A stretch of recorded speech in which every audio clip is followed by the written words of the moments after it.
This is a story about a gift. In 1966, James and Ingrid are getting married, and James's parents gave James a wedding gift. They gave him $500, but with the condition that he had to use it to record an album. This seems like something really supportive, but the gift was pretty backhanded. His parents thought that once he recorded this album and it failed, he would stop dreaming of being a musician and focus on getting a real job and taking care of his new wife. James used the money to record his first album, and he pressed 500 copies of it himself. He didn't exactly immediately become a household name, but he sold every single one of those copies. James had first started seriously thinking about becoming a musician when he was in college. At Villanova University, he had joined this group called the Villanova Singers. But there was a subgroup within the Singers called the Villanova Spires, and they were a group of folk singers. Although James was majoring in psychology at Villanova, really his focus was on music. He was starting bands, he was playing everywhere he could, at parties and coffee houses. He was also a DJ at the college radio station, and then he was selected to be a part of this exchange program, where some folk singers were sent to Africa and the Middle East to perform. This really solidified it for James that he wanted to be a musician. In 1963, while he's still in college, he's judging a local hootenanny, and the band that won that night featured a singer named Ingrid Jacobson. Her and James start dating, eventually getting married, and they also perform and write songs together. But after James released that first album, which he called Facets, and after he got married to Ingrid,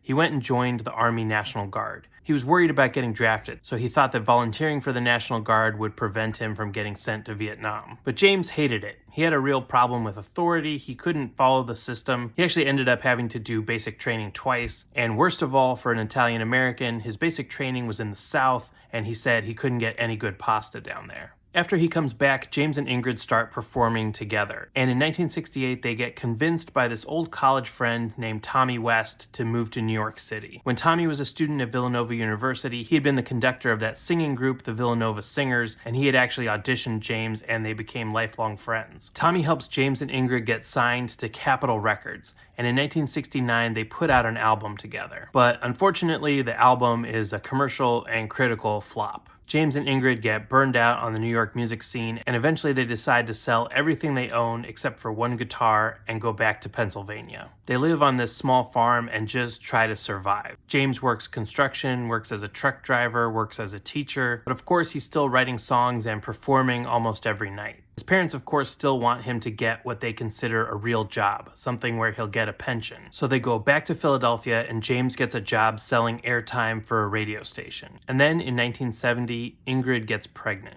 Now James has to worry about not just taking care of his wife, but a son. And he thinks he's only going to have one more chance to make it as a musician. But this pressure actually inspires an outpouring of creativity. James starts writing a bunch of new songs. One of them is a song he writes for his wife and his unborn son about being worried about running out of time. He makes a recording of some of these new songs, and he sends it back to his friend Tommy in New York City. Everybody thinks that these new songs are amazing, and in 1972 he's able to sign a 3-record deal with ABC Records. The first song he's going to put out is a song that he wrote about a guy he met in a pool hall in West Philadelphia. He met him when he was traveling around trying to sell airtime for that radio station job. It was a song called You Don't Mess Around with Jim.